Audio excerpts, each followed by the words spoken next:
Well, I'm pretty sure we're live now, because once again, Streamlabs doesn't like to tell me what's going on. But I'm just going to assume we're live. So let me switch on the chat log. And, there we are. Alright. Hey guys, good to see you. I know that my father and my wonderful stepmother are in the chat right away, because they are awesome like that. So, today we're doing something much, much different. Today, we're actually going to do cooking, because I've had plenty of people, like, most people... Sorry, by the way, that I'm not on camera. I'm making sure everything's all arranged on my computer here.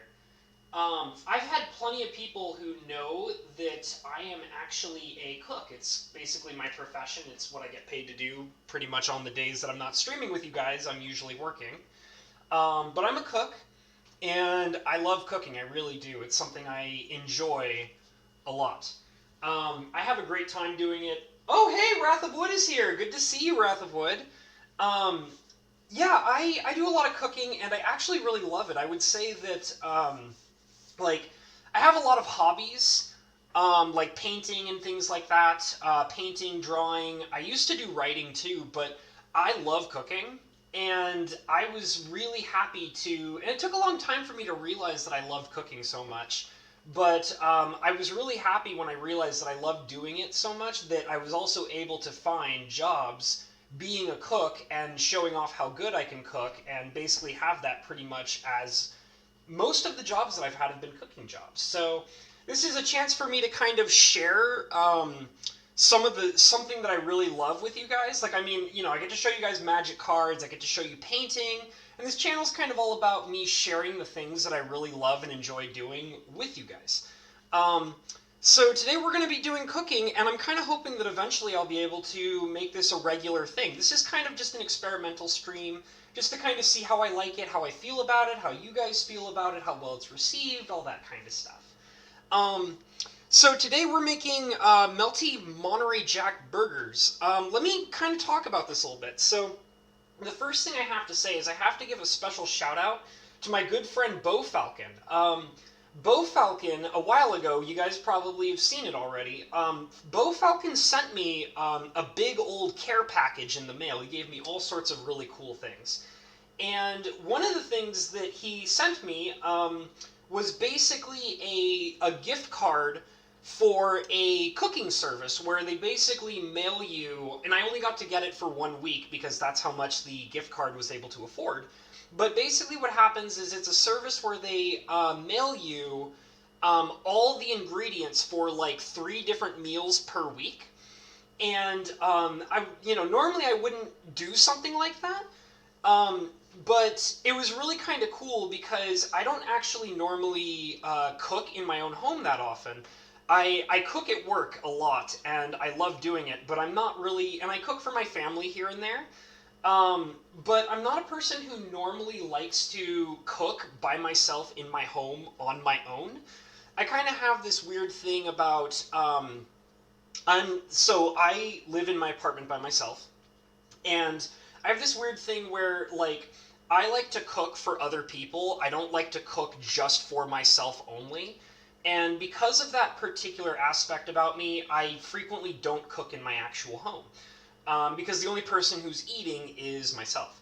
And so it's like, I could put in all this extra effort and all this stuff and spend all this time, like, cooking and all that, just for myself. But I always feel more accomplished when I can share my food with other people. So that's why I normally don't cook on my own in my own house. However, because Bo Falcon sent me this care package with this gift card, and basically I got to have 3 meals. The other 2 are in the fridge, and this is the first of the 3. So I am planning to cook all 3 of the different meals in different streams for this specific purpose. And if I like it enough, I may make it a regular thing to stream for you guys cooking. Now, it might not be necessarily this particular special delivery service, but I really love the fact that I got to have this delivery service for this 1 week, because it kind of pushed me into doing this tonight. You know, it pushed me in the direction of wanting to actually do a cooking stream. And it's like if I didn't have, you know, the whole gift card with the service and all the ingredients put in front of me and all that, it might have just, you know, been a long, long time before I would actually do a stream where I cook in front of you guys, because I'd have to plan it out and figure out what I'm doing and all this stuff. But this service basically set up the whole thing for me. In the ingredients, you are going to see me cook. It's not like all pre-made. And it just makes it easier because it's like, oh, I don't have to spend all this time narrowing down what I want to cook. I just have something that is delicious and it's pre-planned, and I have all the ingredients, and I can just jump into a stream with you guys and get into cooking. So once again, big major shout out to my good friend Bo Falcon, who, if he had never sent me the gift card for the special service, I might not be here in front of you doing this special type of stream. So, let's see. My dad says, it's a cool service. Cooking at home is good. That's how I develop some of my best recipes. Yeah, I probably should cook more at home, but I just don't have the motivation to do it because I don't have somebody else that I'm cooking for. I guess that's kind of weird, but, you know, because it's like, oh, well, you should cook for yourself and all this stuff. And it's like, I can and I know how to, but I kind of feel better when I know that I can, like, make a meal for myself and another person as well. So it's, you know, it's whatever. But we'll see. We'll see. It might change up because I might be doing it more often based on the idea of doing more of these streams. And this is just a good jumping off point. So, yeah, and big, like I said, big thank you to Bo, who got me started into doing this in the first place.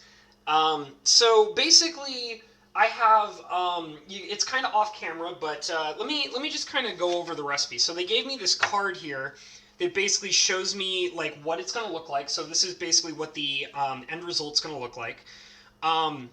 It's going to have, like, I got to go ahead and say, it supposedly has a red onion jam.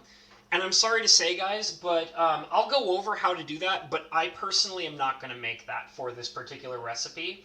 Because, for anybody who doesn't know, I'm actually allergic to onions, which really sucks because as a person who, it took a long time for me to learn that I was actually allergic to onions.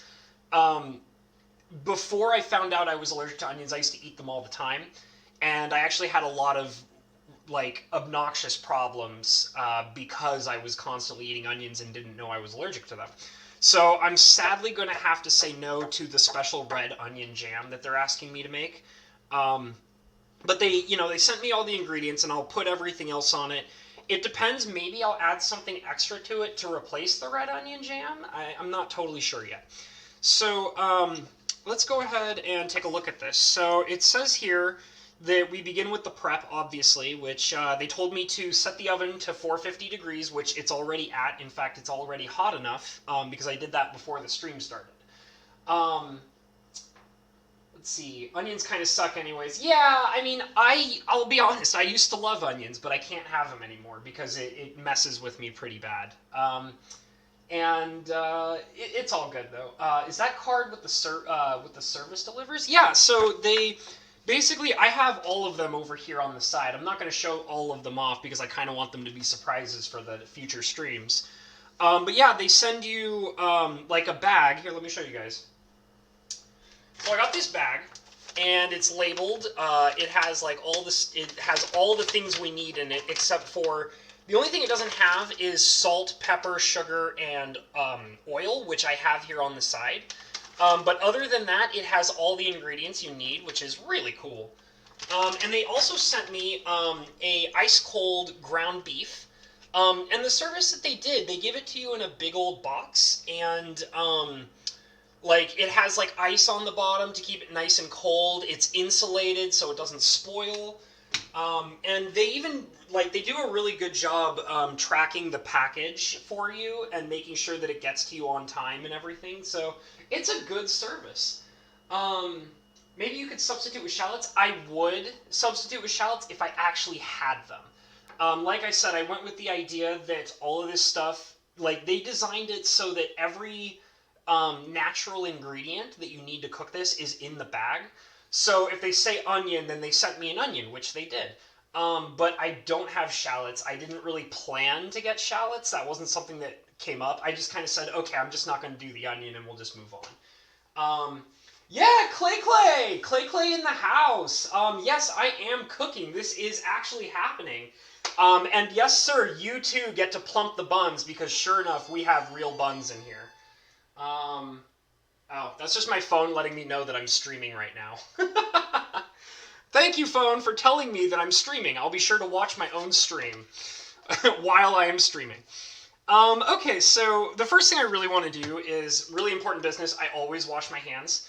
I'm very, very clean in my workplace. I take cleanliness very, very seriously in my kitchen environment. So I usually, I'm very nitpicky about hand washing, especially in the kitchen. I will wash my hands constantly. Like, it's kind of funny. Now, this is not to say that any of the people I work with are not clean. The people I work with are actually very clean cooks.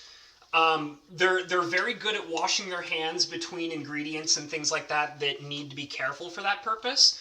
So I'm not, disparaging them or anything. They are actually, the people I work with are fantastic cooks, and they're also very good at being clean. But me personally, I take it the next step forward. I clean all the time. I am very hand wash oriented. I almost always, unless I'm dealing with like produce specifically, I will always wash my hands between each single ingredient and each individual task. So like, for example, like if I were making like a sandwich and then I moved on to like, say, making a salad or something, normally, like, because the sandwich is using already cooked ingredients and the salad is just a salad, normally you don't have to wash your hands between those things. But I'm very particular about it. Like, I just feel kind of weird handling, like, sandwich meats and then handling a salad right afterwards. So even though that's not something you would actually have to wash your hands for, I do it anyways. I also am very particular because I would worry that the flavors of the sandwich would mix in with, like, the salad and things like that. So I'm just very careful about washing my hands, and I do it a lot, to the point of where sometimes my skin suffers from it. But that's just me. Let's see. Yes, always wash your hands. Please always wash your hands, no matter what. I mean, like I said, you're probably not going to do it as often as I do, but I do it a lot. Let's see. Buy shallots, keep them in a paper bag with holes in it, last longer that way. Okay, that's good to know. Unfortunately for me, you retain the sole honor of plumping the buns and live no less. It could slightly taint the flavor. Yeah, exactly. That's my big thing about it is, like I said, you don't necessarily have to wash your hands after doing something like a sandwich and then going into a salad, but I do it simply because I like the flavors to be pure and not all wonky and weird like that. So I'm very serious about hand washing. So it says here, wash and dry all produce. Says grate a clove of garlic. Have peel and thinly slice the onion, which I'm not going to do. And then also we have a zucchini, which we're going to kind of slice up into pieces, because part of this is, instead of French fries, what they decided to do was go the natural way. This is a very healthy, natural-oriented food service that they got going here. So they always kind of try to do things, like I kind of noticed that when looking over the ingredients. They kind of try to do things to make everything really healthy. So instead of French fries, they actually sent me zucchini, which I will cut up into thin slices, sprinkle them with breadcrumbs and stuff like that, and we're going to basically bake them in the oven. I'm going to move this over here, and I'm going to grab myself my garlic, and I actually haven't even unpacked everything. Let me go ahead and show you. So I have these really nice buns, which are basically like, they're straight up, they are buns, but they're pretty much like little loaves of bread, which we'll be slicing in half later. I have the ground beef here, which seems pretty nice and high quality, 85-15 ground beef. Now, I don't know what those numbers mean, but I'm assuming that has something to do with the grading of the meat. I bet you it's pretty lean. What else do we have? Here's the onion that we're not going to use, which, by the way, I'm sad because it's a beautiful onion. It has no dirt on it. Like, it looks like it's, picked really ripe and nice. Like, it's too bad that I don't get to use it. It's a beautiful looking onion. So I'm just going to throw that in the fridge, and I'll figure something out to do with it, hopefully. Maybe I can, like, make some, maybe I'll take it to work or something like that and give it to them, who knows. Here's our zucchini. Nice in a little package, looks nice and fresh and beautiful. So we'll just go ahead and leave that over here since we're going to be messing around with that. We have panko breadcrumbs, which is going to go onto the zucchini to bake. So we'll just kind of keep that out over here. We also have oregano, which is kind of nice. I actually have oregano as a spice in my cupboard, but it's nice that they literally send you all the natural ingredients. I guess is mayonnaise. I also have really nice olive oil mayonnaise in my fridge, but they sent it, so we'll use it. Let's see what else we got here. We have the Monterey Jack cheese. There you go. And what else do we got? We got, I hate this stuff. They sent us ketchup. I refuse to use it. For anybody who doesn't know, like, I don't think I've ever really said this to anybody, but I think ketchup is disgusting. I really dislike it, so I'm going to throw that in the fridge because I'm not going to use it. Ketchup really grosses me out. And I don't think we're going to be using this because we're not doing the onion, but they did send us some really high-quality balsamic vinegar, which, like, the idea was that you would make a jam with it with the onions and the balsamic vinegar, so I don't think we're going to be using it, which is too bad. And then we have our little cloves of garlic, which is very nice. It has some onion peelings on it, so get those off. Mayonnaise ruins the meat. Yeah, well, you know, it's a burger. I mean, I don't mind it. Let's see. Put them on. Oh, I'm sorry. I didn't realize you guys wanted to see it a little bit better. Yeah, so we have this zucchini, and we have the garlic here. So we're just going to, like, start chopping stuff up, pretty much. It looks like they want me to mess with the onion first, but we're not going to do that. The clove of garlic, mince or grate. So I'll probably just mince it with my knife. Do I have a chopping knife? Oh my god. That's my bad. Knocked over my microphone. My kitchen is a mess when it comes to electrical equipment right now. Oh geez, you know? It's actually funny. This is further proof that I don't cook in my kitchen enough. I don't have a chopping knife. I think I'll just use this knife. It's not really ideal for chopping, but I guess I'm going to have to buy myself a nice knife. We'll use this. This is not a good chopping knife, but it's a knife nonetheless, so that's what we're going to do. Okay. And always wash after handling meat. Oh yeah, put them under the camera. You got it. Yeah, it sucks that, they sent me an onion that I can't use, but I'll probably take it to work and we'll get something figured out. Yeah, it is. Like, I agree. I really think that it's disgusting. I think ketchup is so gross. It's just like, I mean, when I was younger, I used to be pretty into ketchup. Like, I was okay with it. I never thought it was spectacular or anything like that.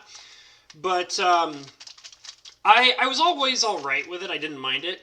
But as I got older, like, I think that, as you get older, like, your tastes kind of change and things like that. And I found that a lot of the time when I was, like, there are certain things that didn't used to bug me when I was younger, and now they really bug me, like, when it comes to food specifically. And that thing is that I don't like things that are, like, liquid and super sugary. So, like, for example, like, I don't really drink sodas anymore at all. Like, I'll have one on a rare occasion. But for some reason, like, I don't know when it started happening, but I got to a certain age where I just completely stopped drinking sodas. And the major thing about it was that, like, it was literally like I woke up one day and, like, my body just kind of decided, dude, drinking liquid sugar is disgusting. Like, I don't know why, like, I got that way, but that's just kind of what happened. Yeah, I just, I don't know. I don't really like sugary drinks and sugary sauces, like super sugary sauces, which is how I feel. I'm trying to cut off these little edges here.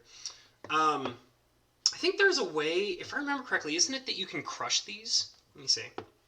Yeah, you can. Okay. I thought I remembered that right. I don't actually cut cloves of garlic that often, so...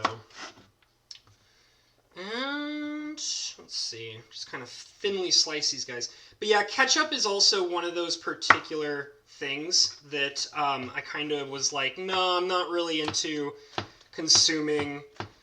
God, I wish I had a proper chopping knife. I'm not really into consuming like a liquid paste that is,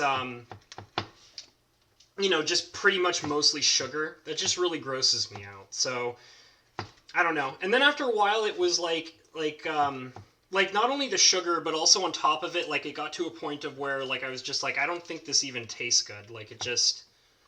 You guys are probably seeing me do some sketchy stuff with my fingers, by the way. It's okay. I'm trying to be extra careful. Not too long ago, I actually chopped like a pretty large chunk of my finger off. I mean, I guess it wasn't that large, but I was cooking and I was at work and I was cutting up a salad. And they have like really, like, I mean, they're not the best high quality chopping knives of all time, but yeah, it's all good, Anita. I know. I'm relatively careful. But I was chopping up a salad, and I basically wasn't, like, I was being really rapid, because the knives are pretty decent, so, like, when you have, like, a good chopping knife, you can just kind of, like, do that, which is normally what I do if I have, like, a good chopping knife. And, basically what happened was I was chopping something pretty rapidly, and I wasn't paying full attention, and then, like, I was wearing gloves and everything, because you have to wear gloves, and I basically chopped, like, the tip of my finger off, and it was pretty nasty. I had to wear really, like, I basically wrapped my fingers in bandages for, like, the next, like, 2 or 3 days. Drove me absolutely insane, because it really affects your ability to cook when you have, like, a giant gash in your finger. You guys obviously, like my parents who were in here, they never saw it because it had actually fully healed by the time I saw them last time, which was around Thanksgiving. But it was a couple of weeks before that I did that, and it was not fun. So I'm going to say that's pretty nicely minced. I'm okay with that. It's a little rough, but I don't have a chopping knife. And, yeah. So we're just going to say that that's relatively nicely minced. I think I'm okay with it. I know some of you might be a little more nitpicky than I am about that kind of stuff, but it's fine. So now we're going to focus on this zucchini over here. Okay, let's try and get that all off. And we're going to open up this guy. And let me see if it says cut zucchini into 3-inch long pieces. Then halve each piece lengthwise. Cut halves into thin wedges. Okay. I mean, I've done stuff like that before. Alright. This is a really nice zucchini. It looks beautiful. I'm going to go ahead and cut that off because I don't want that. Throw that away. And I'm going to go ahead and slice it right down the middle. Once again, I wish I had a chopping knife, because this would be so much easier. Alright, there we go. And we're going to go ahead and slice it right down the middle again. Sorta, kinda. Just, oop. Okay, well, that's alright. It's a little awkward, but that's fine. It'll survive. I do stuff like that at work all the time, too. Like, I'll be trying to get it exactly right, and it just doesn't quite work out. But sometimes that's how we do it. So I'm going to kind of do that. And then I'm going to kind of cut these into thinner slices, I guess. There we go. And I'll go ahead and do another one for good measure. There we go. And we're just going to kind of do that a few more times. Just like that. There we go. Nice little 3-sided wedges. I'm going to make a bunch of them. I gotta say, something that kind of cracked me up about subscribing to this, like, I only got it for this one, like, this, you know, set of meals. I got 3 of them. And, let me make sure of something, by the way. Then have each piece lengthwise, cut halves into thin wedges. Yeah. Let's see. Zucchini, blah, blah, blah. Okay, we'll worry about that in a few minutes. It's just I have a really small cutting board, so it's a little tough here. So one of the things that cracked me up about this service was when I was getting it all set up, um, they don't set up meals for like single people. So like if you buy like a meal setup, which is like obviously what I had to do it for two people. They require that it's like no less than two people. So like if you're if you're a single bachelor or bachelorette, then you're screwed on this service. They're going to charge you for two people, and there's nothing you can do about it. Um, yeah, I'm not planning to cut anything other than the food on camera. Little bit better than that. Like I said, it was really sloppy of me that one day at work because I was just in a rush, which is why it happened when I cut my finger open. Um, and it just happens, you know. I remember like when it happened, and like my other cook that I was working for was helping me out with it. She told me a story. She's like, "Oh yeah, like I've been cooking for so long." And like she was like, I've been doing it for so long, and like I can tell you about a month or two ago, I sliced my finger open as well. And I'm like, geez, like it happens. Like, and sometimes there's just nothing you can do about it. But I mean, I try my best to be as careful as I possibly can. You know, usually I try to be pretty careful with knives, and especially because I actually really love knives a lot. Um, I have like a couple of like really um, what is it, like fancy knives. They're not really cooking knives. They're just kind of like one of them is a boot knife, which I really enjoy. That wedge is kind of awkward, but whatever. And the other one is like a combat knife, which I would never ever use for anything.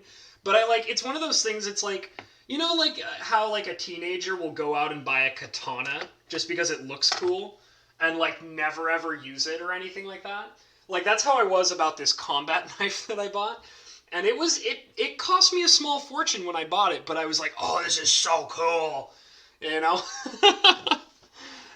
Okay, so we got our zucchini cut, we got our garlic cut up. It's saying here that apparently we're making garlic mayo.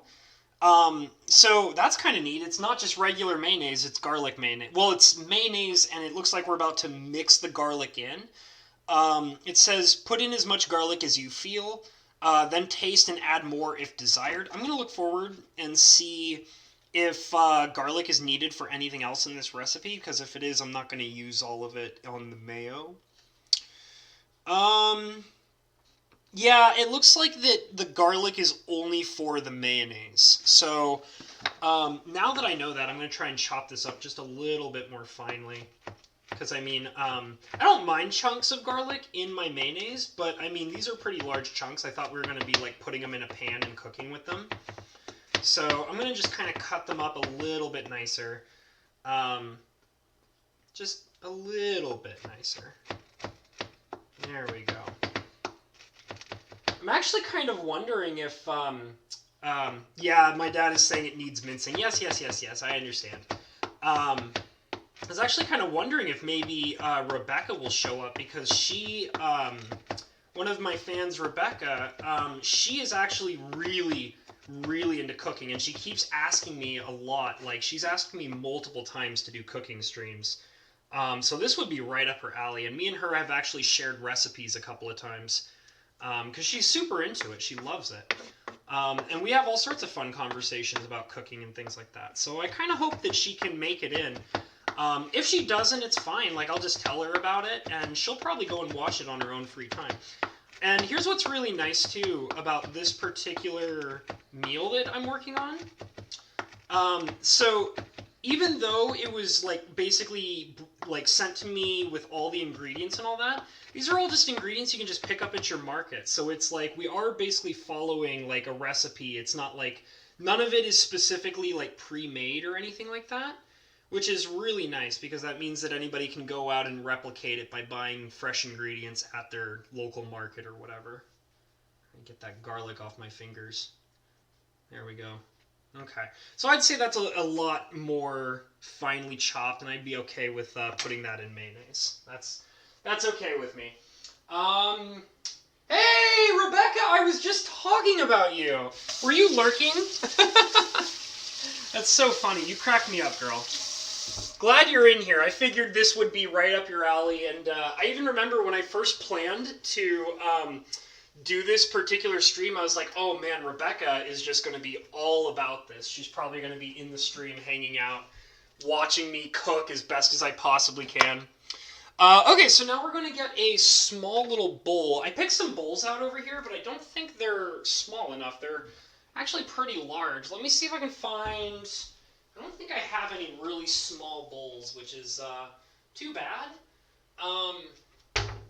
I kind of, like, for anybody who's curious, all of the cooking stuff I have was given to me by my parents. And they were just kind of giving me stuff that they didn't really necessarily need anymore, which is fine. It's totally fine. They knew that I was going to be able to probably utilize it in some way. Oh, this is perfect. Okay, I'm going to use this bowl. This is normally like a dish for serving like candy or cookies or something, but I'm going to use it to make this fancy mayonnaise here. So, I mean, I only have like a limited amount of cooking things. And like I said, because also I don't really, cook all that often in my house, it's never been a major concern of mine. But you know what, in all seriousness, if I, considering that I might be doing this more regularly, I might have to go out and buy some new, like, cooking utensils and things like that. Just to make it a little easier and nicer on myself. Like, for example, getting an actual chopping knife. I might add, well, no, I think that's probably going to be... They gave me enough mayo to, like, serve 2 people, so it should be enough. I'm just going to go ahead and, like, throw all my garlic in there. Just all of it. Because I really, really don't think this garlic is going to be used for anything else. I'll leave, like, a teeny tiny amount on the side, I guess, maybe? I don't know. Maybe what I'll do is I'll take the rest of this garlic and throw it into maybe my frying pan? I don't know. We'll see. We'll see. So I'm just going to go ahead and throw the garlic into the bowl. And I'm going to grab myself a fork. In all seriousness, this is probably one of my favorite cooking utensils. Just like using a fork for everything. I even do it at work, actually. Like they have like all these like really nice cooking utensils that you can use at my job. And, like, it's very common for me to just kind of, like, go over and I'll grab myself a fork and, like, start using it for things. Like, for cooking, like, I'll use it to, like if I'm, like, frying, like, garlic in oil or something like that in a pan, I'll frequently, like, go over and I'll grab a fork and use that to kind of move everything around rather than using, like, a proper utensil for it. It's just sometimes, like, a simple, like, eating fork is really nice, and it helps you, like, cook and mix things up and stuff like that. Because, like, I also have, like, whisks, and it's, like, sometimes I need something that's, like, smaller than a whisk, but will act like a whisk. And, like, the prongs on a fork, like a simple eating fork, work really well as, like, a whisk sometimes. So I do that very frequently. Yeah, sprinkle it on zucchini. That's a good idea. Well, I mean, obviously I didn't leave enough, so we'll see. Okay, so we got this, oh, it also says add salt and pepper, so they didn't actually include any salt and pepper, but, I have my own salt and pepper, which is fine. Like, I mean, I don't know what kind of kitchen would function without salt and pepper. This is kosher salt. It was the salt they recommended, so we're just going to throw a little bit of salt in there. There we go. And then some pepper. I love pepper. Like, it's actually funny because the residents, like, because I work in a retirement care facility, and the majority of the residents are scared to death of pepper. Like, there's sometimes, so I cook with pepper in just about everything I do. Like, I spice, like, if I'm cooking, like, chicken or ground beef or just about anything, hell, even, like, my pork chops and things like that, like, I cook them all with pepper. And the thing is that, like, it's really funny because a lot of, like, the people that, I cook for, they don't understand the idea that, like, you can put pepper on, like, meats and things like that, and then when you cook it, you cook the spice of whatever you're putting in it off. So that way you get, like, the flavor of the pepper, but you don't actually get the spiciness of the pepper. And it's like, and I mean, I've explained that a couple of times to all sorts of different people, but it's like, the residents in particular, like, that I work for, like, the older people, they don't really get that. So a lot of the time I'll put pepper and, like, spicy things in food, and they just, like, I just don't tell them. Like, I never tell them. Like, for example, the other day I made pork chops. It's actually funny because my workplace keeps making me make pork chops, like, all the time now. Ever since I successfully made them that one time, I've now made them 3 other times since the first time I successfully did it.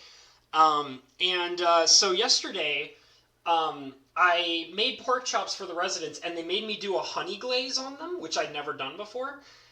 So I just kind of like made up my own honey glaze, and what I did was I heated up some honey and mixed in paprika and chili pepper, and I mixed it in really fine, and then threw it in the pan while I was frying up the pork chops, and it came out so good. It was like this sweet, smoky flavor, and it had like I said, paprika and chili pepper in it. Nobody could taste any spiciness. I managed to cook off all of the hotness of the paprika and the chili peppers. So like that's kind of like I put spicy stuff in food all the time and people don't even realize it, which is really nice. The next part of this recipe, it says like making the onion jam, so we're going to completely skip that. I'm just going to kind of look it over really quick just to make sure that there's no other steps that involve like using like anything else. So it looks like it's just all about the onion jam here, so we're going to skip that. And we're going to go on to the zucchini. And it says here, in a medium bowl, you toss the zucchini with half a tablespoon of garlic mayonnaise until the wedges are evenly coated, and you add the panko oregano and a pinch of salt and pepper. Toss so that the crumbs stick to the zucchini. It's okay if not all the breadcrumbs stick. Spread out on a lightly oiled baking sheet. Bake, tossing halfway through until panko is golden brown for about 15 minutes. So I know it said oil like your pan. I don't like using, when I bake stuff like this, I actually don't really use oil. What I do is I actually use baking paper. I like baking paper better because I feel like it kind of just, like, first of all, it's less messy. And second of all, I feel like it cooks things better rather than using oil. So that's just my opinion, but I mean, that's kind of how I do it. So I'm going to move my cutting board here, because I know you guys have been staring at that for a while. So I'm going to bring it over here. I'm going to bring in this little bowl here, and I'm going to grab my oregano and my breadcrumbs. These guys right here. And let's go ahead and throw some of the mayo in. They did say add more salt and pepper, but the thing is like, I don't see like why I would need to do that, because there's already salt and pepper in this mayonnaise. Did they say use all of it? No, I don't think so. I think that the rest of the mayonnaise is for something else. So maybe just add a little bit more, because that seems a little underwhelming there. If I have to, I can make more, but... so now I'm going to go ahead and rip this oregano open.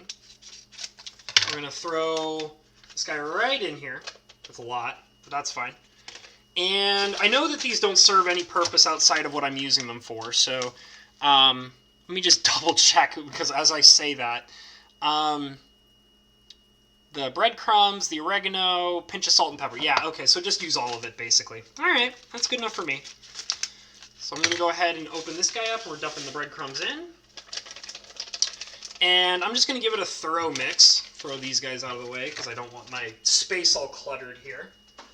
And I'm just going to kind of, I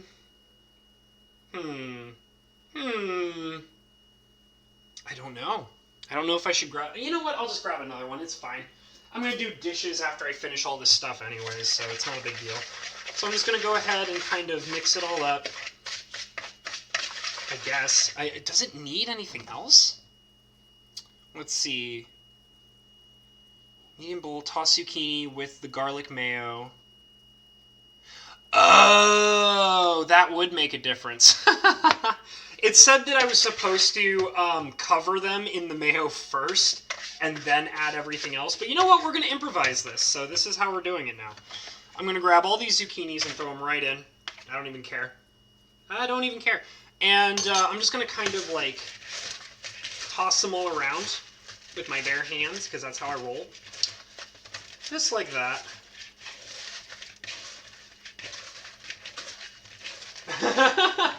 Alright, Clayton, see you later, dude.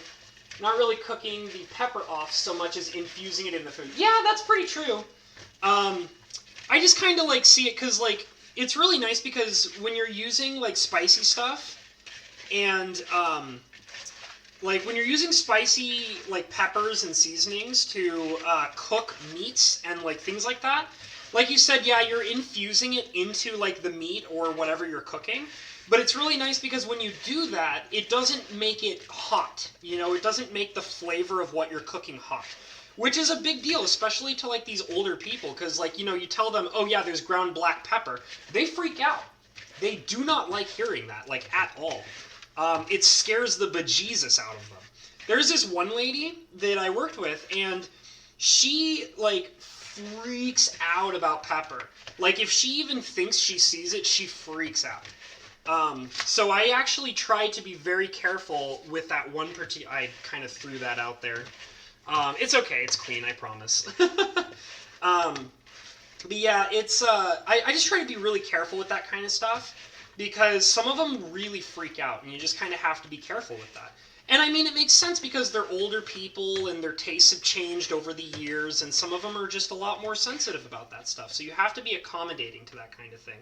But another part of it, too, is you also sometimes just have to straight up not tell them anything. Like, you don't necessarily lie to them about it, you just don't talk about it, you know? I'm going to kind of get the stuff off my hands here. And now I'm going to place these on the baking sheet.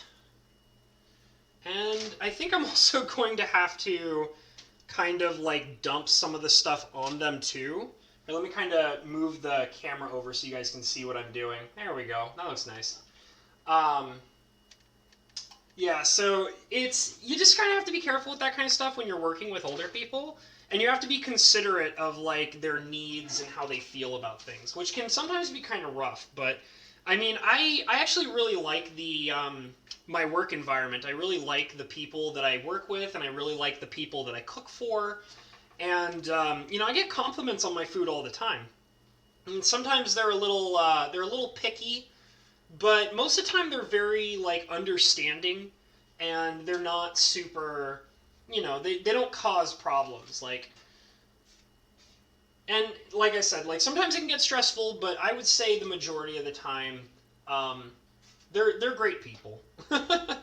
I actually really enjoy, you know, serving food to older people and things like that, and you know, accommodating their needs and what they want and things like that. So I don't know, I just like it.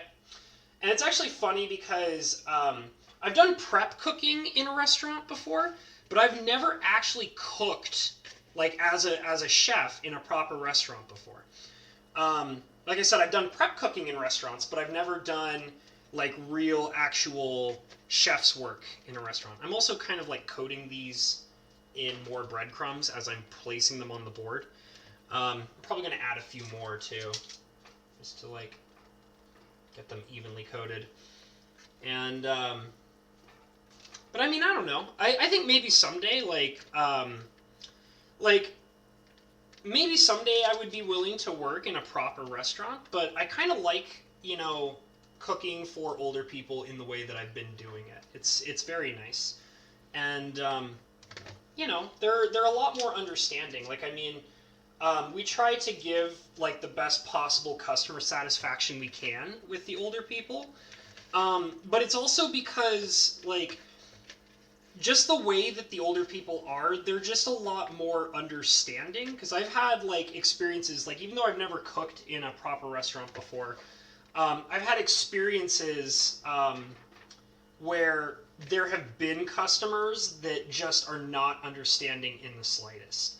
And, you know, they can be pretty rude sometimes. So it's like, it's nice knowing that the majority of the people that I serve on a regular basis don't really want to get in your face too often.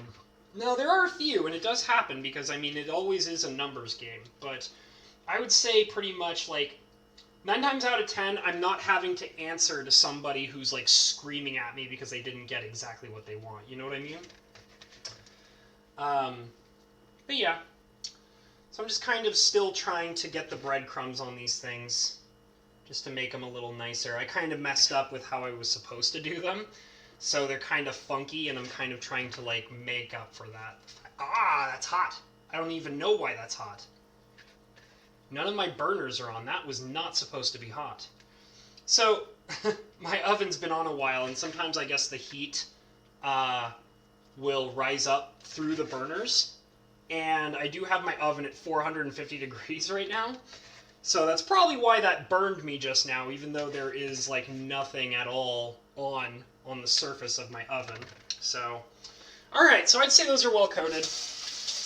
And it said to put them in for about 15 minutes. So that's what we're going to do here.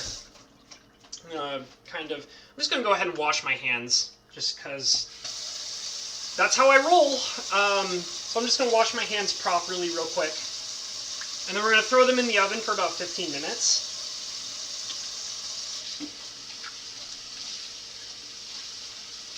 There we go. Alright. I'm also realizing now that I know that my stovetop is very, very hot right now, I'm wondering if it's a bad thing that my camera is kind of sitting on my stovetop. Might not be the best idea. This little guy right here I'm kind of worried about, but let's see. Oh, that is actually pretty hot. Well, you know what? Here's what I'll do. I'll put like a little pot holder underneath it, just in case, because I'm nervous that I might ruin the small little part of the camera that's on the surface here. So that's how we're going to do that. And you know what? I'm going to actually move this temporarily because it's right on my oven and I need to be able to get in here. So you gotta understand, guys, my kitchen is an absolute mess right now because of all of the electrical equipment. So I'm gonna kind of keep this in my face so you guys can see my pretty face while I do all this stuff. So I'm gonna bring this down just a little bit, and I'm gonna grab this with my oven mitt because I know that it's unintentionally really hot.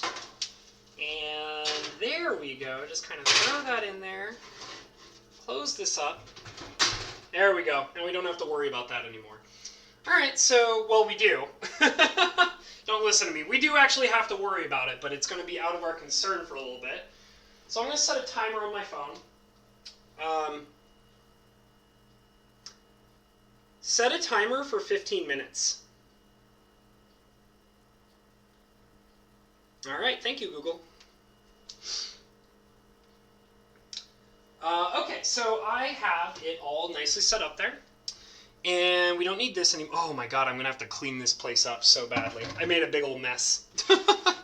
Alright, so, don't need the camera on your face if the heat is on it. Yeah, that's true. Just to make sure. Yeah, okay, it looks good. If you guys see me look behind me, it's because that's where my whole setup is for, like, my entire setup for, like, seeing my camera and the chat log and all that, so... okay, so we have those baking. It's going to be about 15 minutes. So now we're going to start working on the... Excuse me? What is this, a horror game? So yeah, so now we're going to actually get into the raw beef. It says, shape the beef into 2 equal-sized patties, add salt and pepper, drizzle oil on the pan. They wanted me to use the vegetable oil, but the thing is they didn't give me vegetable oil, and I actually don't carry vegetable oil in my house. However, we have something better than vegetable oil. We have EVOO, so that's what we're going to cook these patties with. We're going to cook them with EVOO. So yeah, let's see. Add patties, 3 to 5 minutes, top each one with Monterey Jack, cover pan, melt cheese. Okay, that's pretty simple. I've grilled so many burgers and patties and things like that in my life that I don't even really need to worry too much about that, because grilling burgers at my job happens very, very often. There are just some people who just want a burger every day. Like, not every day, but like I would say almost every other day they want burgers. So, I mean, I've grilled so many patties at my job, it's ridiculous. Okay, so... let's see here. I'm just going to go ahead and bare hand this stuff. So I'll bring you guys back over to here, and we're just going to go ahead and cut this guy open. I'm really excited about this beef. It seems like it's probably pretty high quality. I mean, I don't know for sure, but it seems like it looks beautiful. It's got a very nice color to it for ground beef. And we're going to go ahead and, you know what, let me, blah, blah, blah, blah. Monterey Channel, blah, blah. They don't really say, well, that's fine. I'm just going to put it on, like, medium. And I'm going to add in some oil over here just to get it started while I shape the patties with my hands. So we're going to throw in some oil. There we go. That's probably way more than enough. And I'm going to just kind of spread it around just a little bit, just to get it nice and coated. There we go. Okay, that's pretty good. And I'm going to go ahead and manhandle these patties. There. I'll bring you guys back over here because this is probably a little more entertaining than watching oil get hot. Oh, maybe I should have... Well, it's fine. It's fine. It's fine. 4 patties, salt and pepper. Okay, so it's just salt and pepper, I guess. No other seasonings. And I'm probably just going to go ahead and split that in half. Thinking. I'm going to throw it in this bowl. I was like debating whether or not I should put the patty on my cutting board. But the thing is that, like, if I've ever learned anything about, you know, using cutting boards and stuff like that, it's generally better to have a cutting board that is specifically for the purpose of cutting, like, raw meat and stuff like that. So I got one particular patty here that's kind of falling apart just a little bit, but it's not that big of a deal. I'm not worried about it. I will throw some salt and pepper on it. Let me make sure that this thing is relatively hot enough. No, not quite yet. Maybe I'll turn up the heat just a little bit. Just a little bit, around medium-high. Okay, so I got one patty, and we'll work with that in just a minute. And then I got this one, which I'm going to shape up right now. There we go. Don't forget the garlic. Oh, are you talking about for the thingies, the zucchini things? Yeah, I kind of forgot. It's my bad. I don't know. I'll see if I'll use it for something. Who knows? And like I said, like, this is one of those situations where I'm making 2 burgers, you guys. This is all to feed one person, myself, so that's going to be, kind of have this weird egg-shaped patty going here. There we go. Let's kind of get a little more circular, I guess.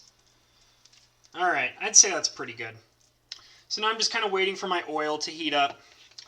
I'm also going to wash my... Well, I shouldn't really wash my hands right now, simply because I'm going to have to handle those patties again. There we go. My oil is now ready. So I'm going to go ahead and throw one patty in. Oh yeah, listen to that. And then I'm going to throw the other patty in. Just like that. And now I'm going to wash my hands, because I'm done handling raw meat. I'm going to go ahead and do that.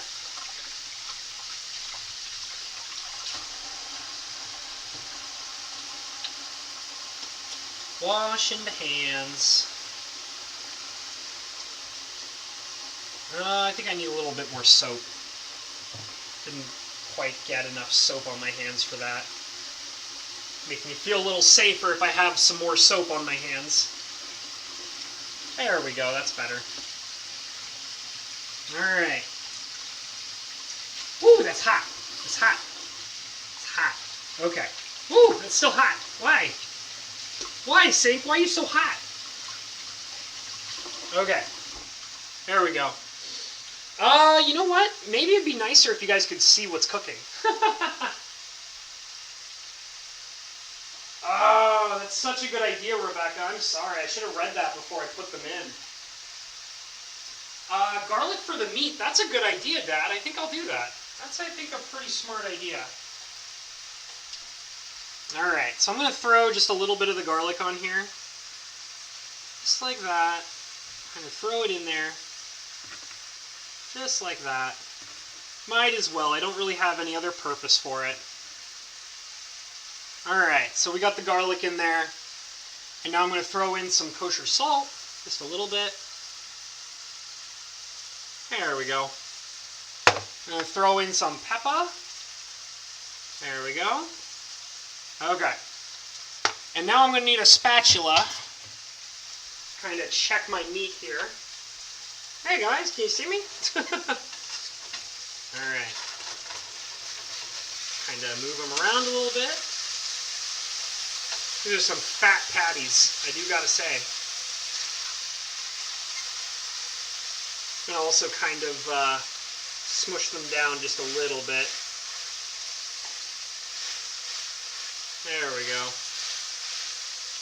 They're gonna be kind of awkward shaped, but, you know, it's whatever. It don't bother me none.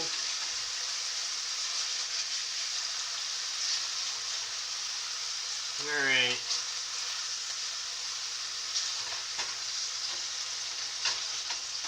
Oh man, it smells so good. Can you smell it through the camera?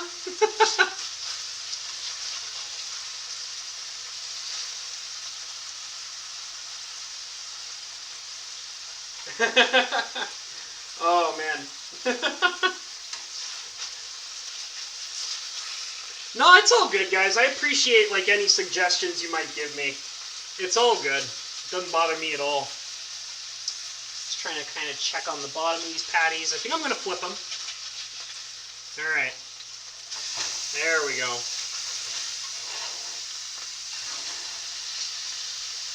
Oh god, they're falling apart. Probably should have formed them just a little bit better. That's alright. It's okay, these are just for me, so I don't really mind if they're a little funky. Alright, let's see. I'm going to throw a little bit more salt and pepper on the top. There we go. And I kind of like to flip them a few times. Like, that's just how I like to do it. Just to kind of give them like a nice, even cooking on all sides. That's how I do it at work normally. I'm just going to kind of push these down a little bit, make sure the oil is all around them, move them around a smidge. There we go.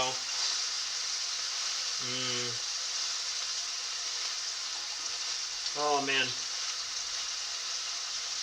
You know, this is really seriously making me like think harder about how regularly I cook food at my house. I definitely think I want to do it a little bit more often now. I'm going to kind of clean this up a little bit because it's a little messy over here. Alright. Let me double check something. Okay, so it says to actually put the cheese on top of the patties while they're cooking, like after they've been flipped at least once.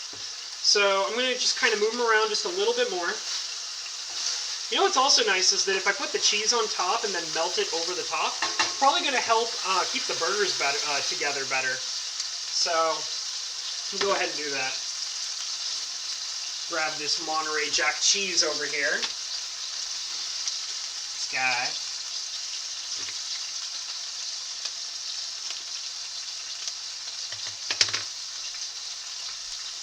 And it kind of gave me one package for each patty, so that's nice. So I'll just kind of be a little careful with it, I guess. Well, nope, that's going to be on the pan now, so that's how that is. They gave me a lot of cheese for, like, each burger. Oh, okay, well that cheese is gone forever. You know, I just might try and use the one package for both patties. Because they gave me a lot of cheese here. But I mean, I guess it kind of makes sense because they really want it to be mega coated in cheese. Like, you know? There we go. Maybe I'll go ahead and open up the second one and put a little bit on there, and I'll save the rest of the cheese for something else in the future. I don't know. It's kind of weird. They gave me a lot of cheese. And I mean, don't get me wrong, I love cheese on my burgers. I really do. Mmm.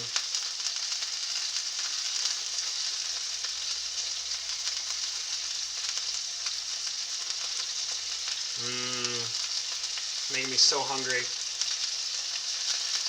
Probably making you guys hungry, but the only difference is that I actually get to eat it. Alright, let me go ahead and throw this pan lid on top so that everything gets evenly cooked here. And I'm also going to turn it down just a little bit to medium so it doesn't get way too hot in there. So let's see what else we got going on here. I think we have to cut these buns up. Yeah, they want me to cut the buns up, put the rest of the garlic mayo on it. They want me to do the onion stuff, but we already know I'm not going to do onions because I don't want to get sick. So let's go ahead and kind of clean up my space. Like I said, I'm a kind of person that I constantly clean while I'm cooking. I don't like messy environments. I really don't. I'm very nitpicky about how my kitchens look. Alright, so we got our two very nice, I think they're brioche buns, which are pretty darn fancy. Let me kind of bring you guys over here so you guys can see what I'm working on. I'm going to bring back this knife that I was using because this actually has a serrated edge, which is great for cutting bread. So I'm just going to go ahead and kind of slice that right down the middle. There we go. Alright, that's one bun. And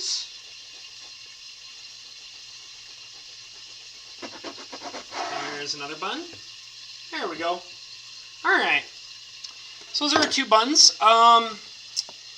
So we do have the leftover garlic mayo, and I know they said use the ketchup, but I think ketchup is disgusting. So we're going to use something other than ketchup. I'm going to use something I actually love. What I'm going to do is I'm going to go over here into my fridge, and it is supposed to kind of be like a sweet and spicy kind of thing. So I have here sweet and spicy mustard, which I much rather would use instead of ketchup. So got better flavor, it's nice and hot. Whatever, these are all mine. These are my burgers, you guys get out of here. Yeah, oh my god, Bo Falcon's in the house. Hey dude, yeah, these are, this is a meal that I got from your gift certificate, dude. So thank you so much for allowing me. I was actually saying at the very beginning of the stream that it's because of your gift certificate that I was comfortable enough to actually come over here and actually do this whole cooking thing on stream. Alright, there's my zucchini, which is all done now. So I'm going to go ahead and we're going to move the camera again. Hi guys. And I'm going to go ahead and pull this bad boy out. Ooh, look at that. I don't know if you guys can see that, but it looks pretty darn good in there. And we're just going to kind of carefully pull it out. That is a hot pan. Wow, this oven mitt is not doing a good job. Alright. There we go. There we go. Okay, let me put this back over. You know what? I'm going to kind of hide the camera over here instead. Think you guys can be okay with that? Let me go ahead and show the zucchini off a little bit. Yeah, looks pretty good. And I'd say that our burgers are done too. Alright, let's go ahead and kind of pull this lid off. Let me get a plate. A plate. Use one of my fancy plates here. This is my parents' old china. And I use it for regular cooking. Ooh. Oh my goodness. Alright, that is done. There you go.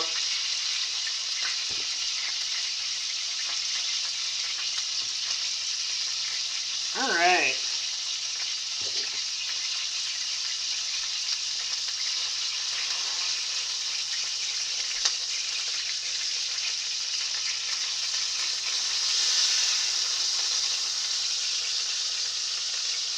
There we go.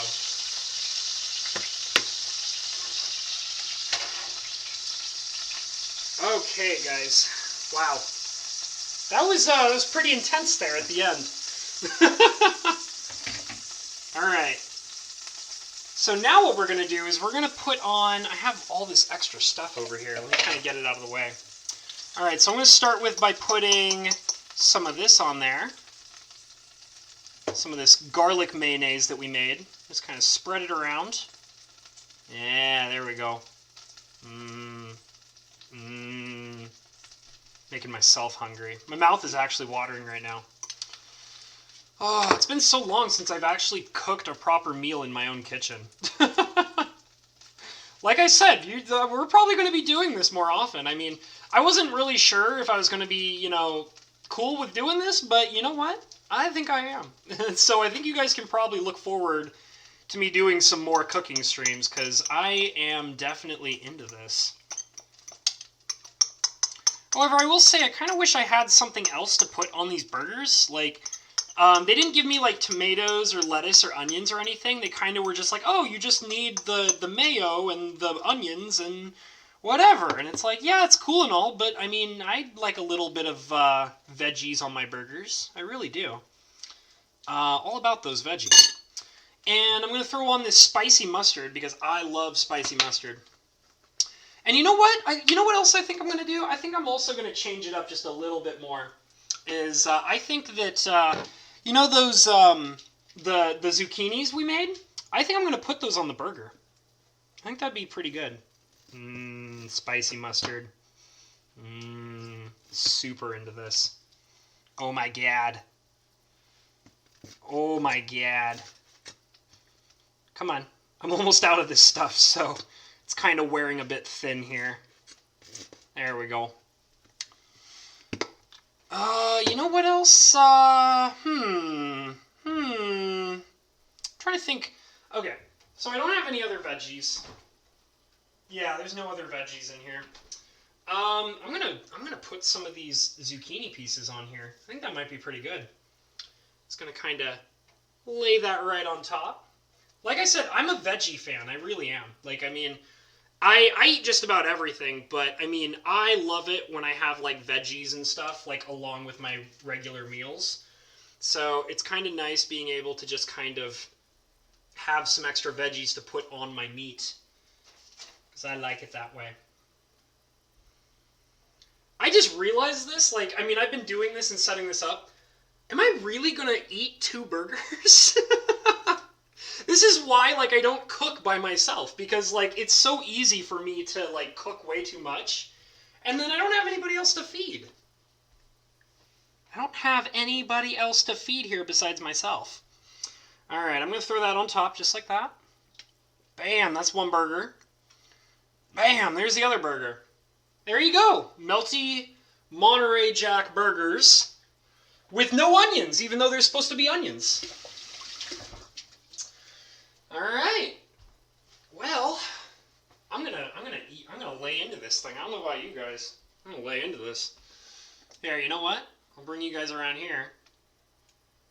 Let's see if I can kind of get this to do what I want it to do. Whoop. Huh? Hey! I barely ever use this camera for, like, looking at my face. I don't know if you guys can... Yeah, you guys can see me pretty darn well. I'm probably right in your faces. So, I have my burgers here. I'm going to take one. I'm going to take... let's see. Let's take this one right here. Oh, my God. Okay. There's a lot more to that than I was expecting. Oh.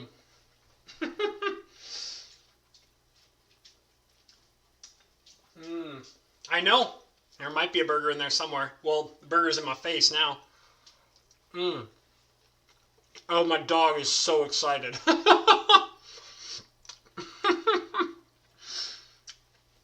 My little surfer. He's like, where's my piece? He's like on the floor looking for scraps. Oh my goodness.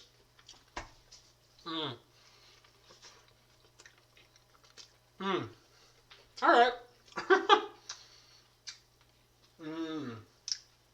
Oh, and they are so garlicky too. Came out really good.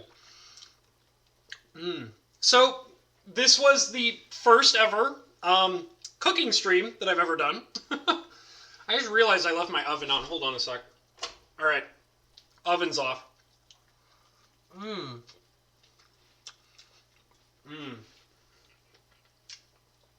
did a good job.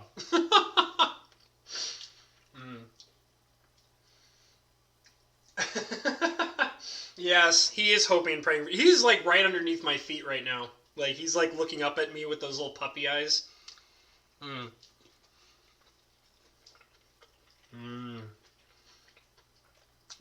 So I guess this went from being a cooking stream and now it's kind of more of like a chat and eating stream.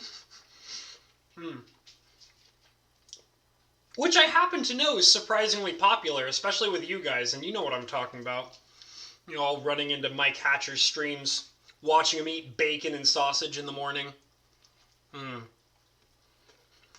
Well, now you get to watch me cook. And watch me eat. Is this how I get all the views?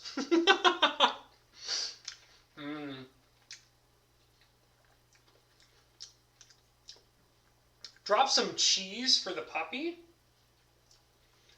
I don't know. You know what? I try to be really careful about giving him food because not too long ago he ate a lot of people food and he got really sick. But sometimes I spoil him a little bit and I'll give him something to eat. Not that often, but it happens.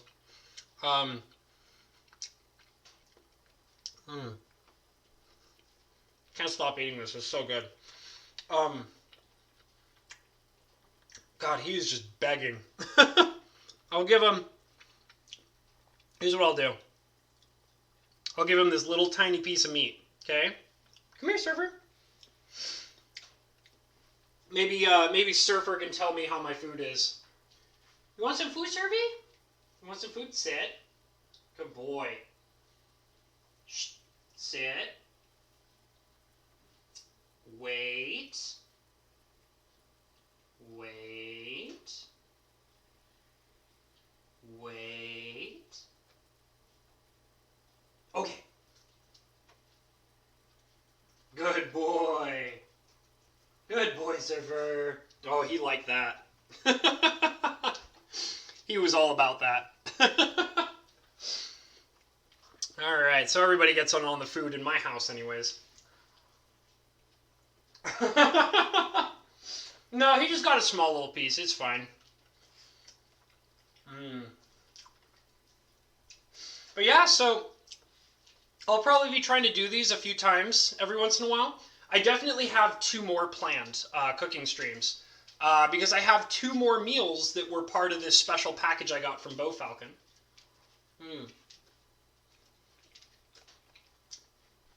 So if you guys are into cooking and watching me stuff my face, then you'll find a home right here.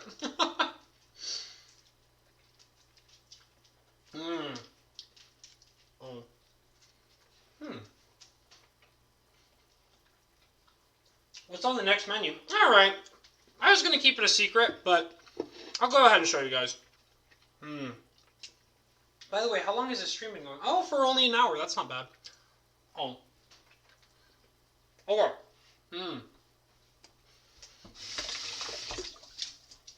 Okay, hold on a second. So, the next time we do a cooking stream, I have 2 possibilities. So, we either have pulled pork fiesta bowls. There you go. So this is like a Spanish dish, but it's like pulled pork. And I know that my father and my stepmother probably won't be making anything like this because they're not super into pork like I am, but I'm really into pork. So this is one possibility. And the other one is crispy Parmesan chicken, which I know that my family can actually have and make. So, you know, it looks like it's Parmesan chicken with couscous and lemon roasted carrots, which I love couscous and lemon roasted carrots. And the Fiesta Bowl is pulled pork with tomato salsa, bell pepper, I love bell pepper, and Monterey Jack cheese. So those are the 2 other options. Not sure which one I want to do. I'll probably think about it. I was thinking about probably doing the pulled pork next time, but I'm not totally sure yet. I'm gonna have a couple of these. I'll bring this camera over. This one's easier to manipulate. Having a couple of these guys. So good. I kind of wish I did the mayonnaise better, because they don't have much of the garlic mayonnaise flavor to them. That's all right. Good. I just like zucchini, you know? It's like oven roasted zucchini. It's pretty good. Probably healthier for you than French fries, that's for sure. Server's over here eating the breadcrumbs. He's so silly. He's like, oh my god, I'm getting in on this. I'm getting in on this so hard. Alright, so,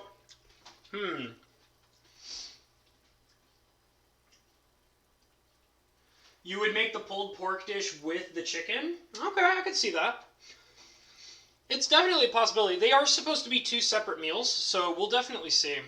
I'm going to figure out where I'm going to put this camera for right now. I'll put it back over here. You guys can take a look at the zucchini here, I guess. Somewhere around there. Something like that. I don't know. There we go. That's fine. Yeah, so I'm glad you guys got to hang out with me. I don't know if I want to end the stream right away or if I just want to hang out and chat with you guys while I keep stuffing my face. So, if you guys are into watching me stuff my face, let me know. I can keep doing that. Definitely not a problem here for stuffing my face. I'm totally cool. That's fine by me. But, yeah, how are you guys all doing? I mean, so, like, you guys might have noticed that I've been trying to kind of do, like, 4 streams a week. I didn't stream yesterday because I actually had to, I actually had to go in and do an extra shift yesterday, which is kind of abnormal. And that's also something that's probably going to happen next week, too. And, like, I mean, you know, I'm doing it mostly to help my coworkers out. But I am trying to do 4 streams a week, just to get more consistent with content. I'm trying to teach myself more about streaming. And obviously, as you guys can tell, with all the different kinds of streams I've been doing, I am trying to do different kinds of things. We need a surfer channel? Nah. He can be a guest on my show. He usually is, so he's not going to get his own channel, though. No way. I don't really plan. I've had multiple people ask me if I was ever planning to do multiple channels with different kinds of content. I don't really see myself doing that. I'm not really... I like the idea of having a single channel where I just get to do whatever I want. And I mean, I'm not the only person who does that kind of stuff, you know? So, this is just kind of how I like it, you know? But I mean, I would love to hear what you guys think about this kind of stuff. Like, I would love it if you guys can tell me, like, what you think about, you know, cooking streams. I would love it if you guys can, you know, tell me other ideas for different things that I might try. I have a few ideas for some other stuff, too. I am planning to do some more gaming in the future. Not right away. It's probably going to take some time. But I bought, not too long ago, a co-op game that I'm very interested in trying to play. Hold on a second. That might be my sissy. Oh, yeah, that's right. Okay, thank you, Anita. Thank you so much. I think my parents might have left, though. I think they're about to go have dinner, so... But yeah, I am kind of curious about what you guys think about, you know, I want to do a co-op stream. I want to do a few different co-op streams. I am trying to play games more with, like, Cinder Shadow and King's Knight and things like that. But their schedules are a little tough right now, especially for Cinder. But there is going to be some stuff in the future with that. I bought a co-op game not too long ago that I'm really excited to play, but I kind of have to have, like... it's a game where it only has co-op. You can only play it with other people. So I would definitely have to get a situation where I can have multiple people coming in and hanging out and playing the game with me. But I really want to play it. It looks like a lot of fun. The game is called... Heave-Ho, which you guys might have seen from some larger YouTubers. It's really a lot of fun. But, these things are actually really good. I can't stop stuffing my face with them. But I have to have, like, a couple of people to do it. And I already bought the game because I think it looks amazing. So that's definitely a possibility in the future. And I'll look into other games too. You know, I don't know what I really want to do, but we'll get something figured out. I'm glad you think so, Bo Falcon. I'm glad you like it. And once again, thank you so much, Bo Falcon, for the gift card for this food service. Because like I said, I probably would have never...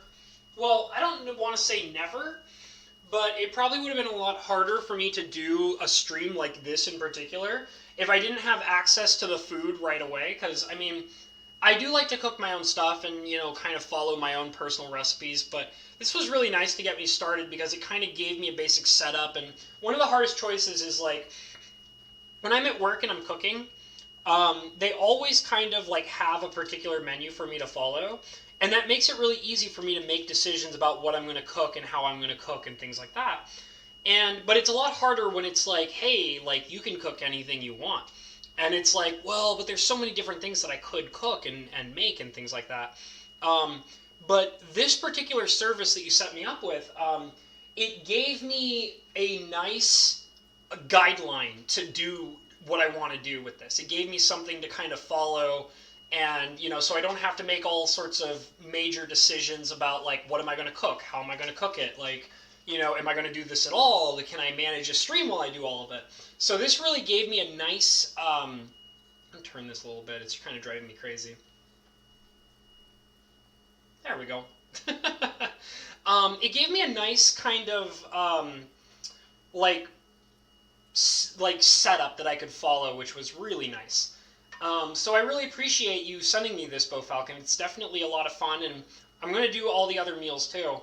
I did only get to afford the 1 week service, so it's already been canceled. I just have the 3 meals that I'm working with, but I think that we'll figure something out, you know? Like, I'll probably do, you know, once I'm getting a little more comfortable with doing this, I'll probably feel a lot more comfortable in the future to do more cooking streams with making whatever I feel like, you know?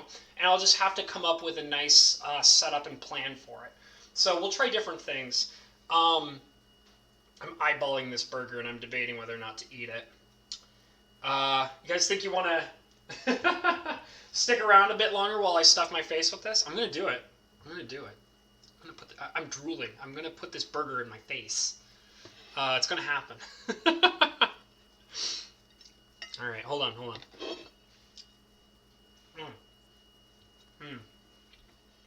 I couldn't help myself. I was like looking at it constantly while I was talking with you guys. I was just like, I gotta eat this thing. I can't help it. Yeah, 2 people. 2 people, by the way. 2-person meal. Yeah, Bo Falcon, face to burger. Oh, yeah. Well, I mean, admittedly, it's not sausage and bacon, but, you know, that's okay.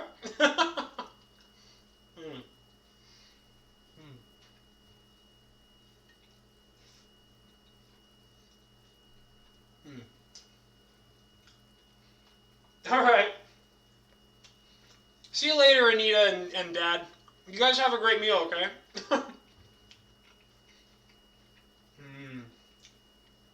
I'm glad you guys got to show up and hang out. It's a lot of fun. You can tell by all the grunting that I'm doing. There's a lot of colorful commentary that very entertaining, you know? Sometimes it's like you gotta speak. And then it's like, why bother speaking when you can stare in front of a camera and grunt? Nom nom nom nom nom nom. Oh, this food is good. It's very good. I'm going to call it home. I'm going to call it home. This is delicious. All right. I'm having too much fun with this. I just love the idea of just eating in front of people and be like,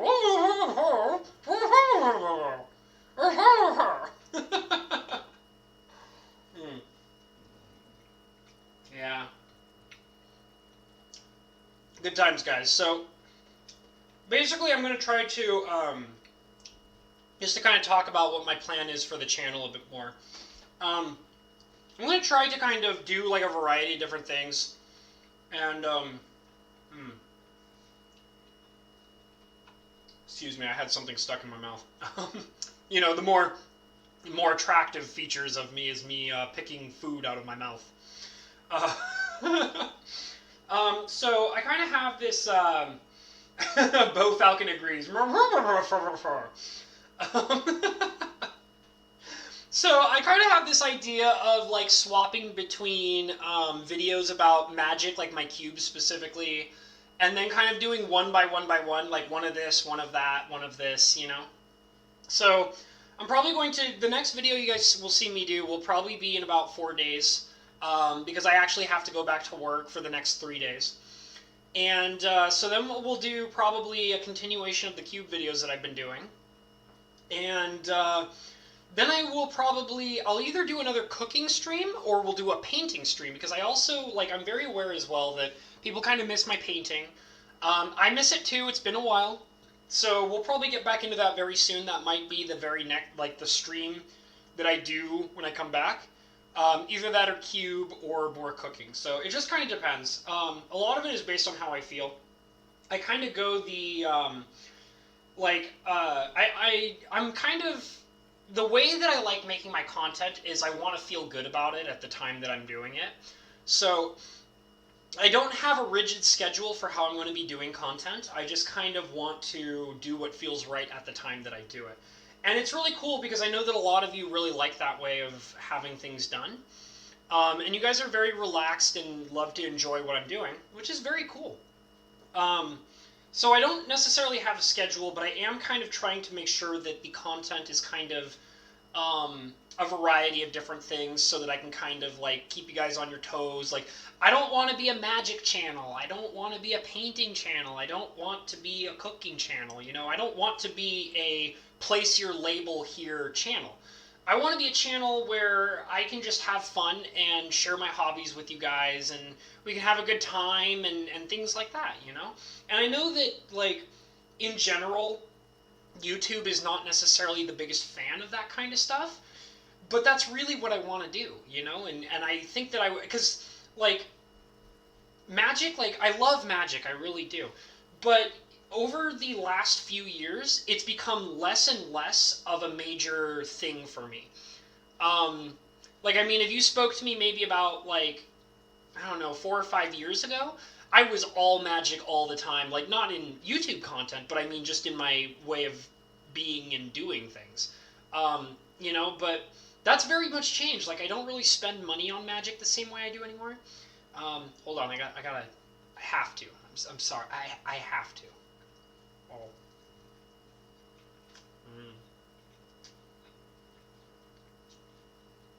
It's good. It's good.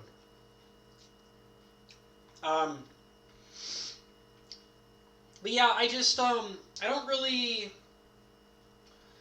want to just, like, spend all my time on magic, because that's not how my brain works. Like, you know, it's, you know, I don't really spend money on magic cards as much as I used to. I mean, I still buy singles here and there, mostly for my cube. But I do still enjoy it, so it's like, when I feel comfortable making the kind of content about magic that I want to make, like, I'll do it. But I don't want anybody to think that this is like a magic channel, you know? I kind of just want to do, like, you know, like a variety hour sort of thing almost. Like, people just come in, hang out, like, maybe we'll do painting, or maybe we'll cook, or, you know, mess around with magic cards, you know, whatever. So,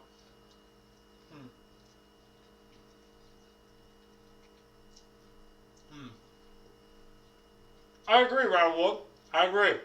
You got a little head on your shoulders, Radwood. I feel it, though. I feel it. Excuse me. Thank you, Radwood. I agree with you.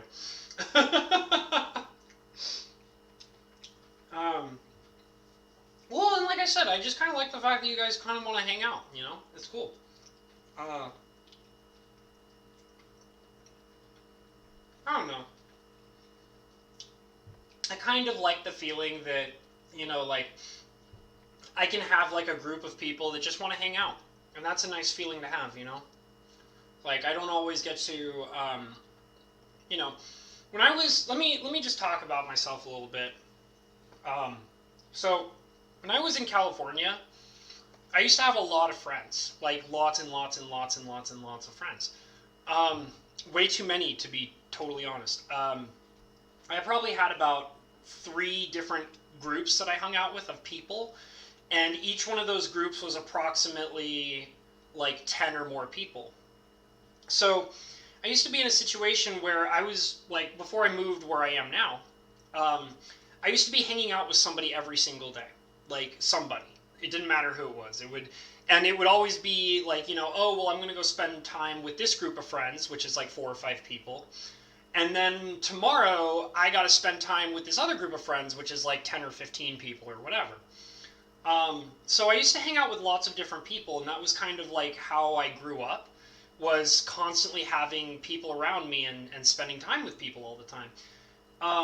But when I moved here, because I moved from California to Idaho, and when I moved here, I left behind everything. I left behind all my friends. I left behind a lot of possessions that I didn't wish I left behind. But I had to, because I had to get out of California. And there were I was dealing with a lot of financial problems and things like that and personal issues. And so it was a major culture shock to move to where I was, where, being a person who spends time with somebody, at least one person every single day, like, I pretty much had very little to no alone time of any kind. And when I moved here, I kind of had to completely change, like, how I lived my life and what I did with my time. And which was, like, there were some things that were kind of tough to deal with, but one of the things that I am very grateful for was I kind of learned to enjoy my alone time and be who I want by myself and be okay with that. And that was a major deal for me because, like I said, like when you grow up in a situation where you're surrounded by people constantly, it's very different when you're spending days, weeks, sometimes even months completely by yourself. So I kind of had this like reclusive kind of lifestyle for a period of time when I first moved where I am now.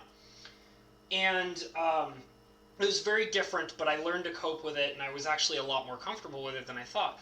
But then I ran into a new situation where living that way for so long kind of cut me off from a lot of people. Like I spend my time with lots of people on a regular basis. Like, I get to know people here and there. I'm friendly with people. I work in my work environments and get along with the people that I work with. But like I didn't really spend a lot of time, surrounding myself with lots of people. But I was okay with that. But it kind of got to a point of where, like, I wanted to start spending my time with more people again. But I wanted it to, like, I know this is going to sound weird, but I kind of wanted it to really impact my life and change things and really matter to me. And so what ended up happening was I got choosier. I got more focused on the quality of people rather than the quantity. So, like, for example, I would honestly say that in my life, in my actual current lifestyle and surroundings in real life, I probably only have 3 best friends. And they're wonderful to me. They're wonderful best friends. I love and adore all 3 of them. And but the thing is then I started getting involved here on YouTube. I started hanging out in different channels that did streams and things like that. And what that allowed me to do was like, the thing that's really interesting about the internet in general is that unlike real life, like, because in real life, like, I can be choosy with the people that I spend my time with. And in that case of being choosy, like, out of the hundreds of people that I get to know, I only become really good friends with 3 of them.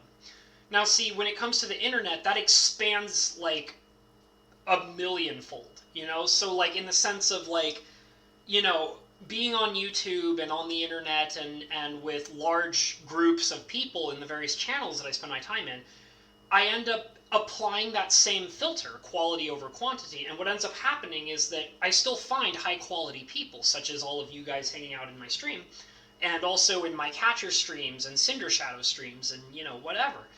Um, but the number of people that I end up getting along with is so much larger because the internet is such a large amount of people coming in all at once and spamming their opinion. It's a focal point of like millions of people, especially here on YouTube.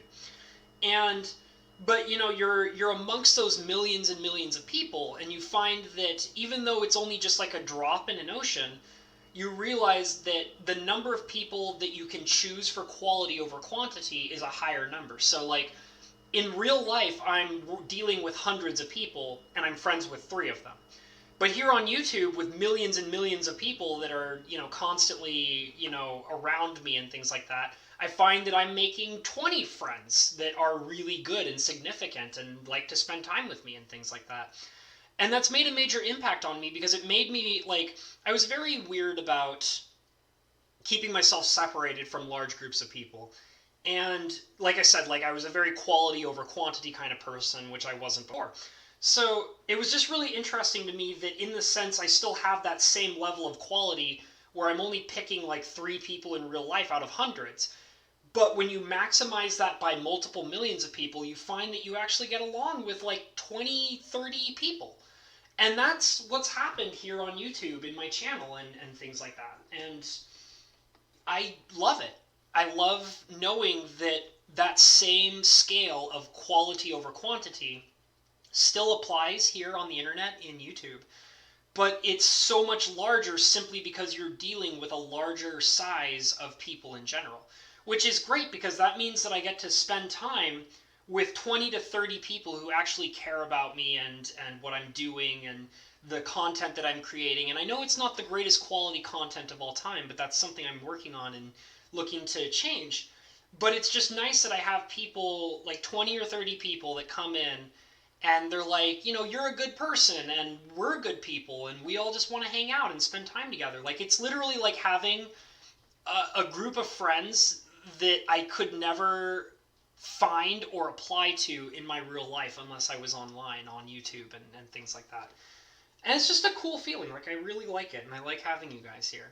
Like, it's it's heart to heart, heart to heart with you guys. Because I know there's only 4 of you in here, but I know that you 4 really matter to me.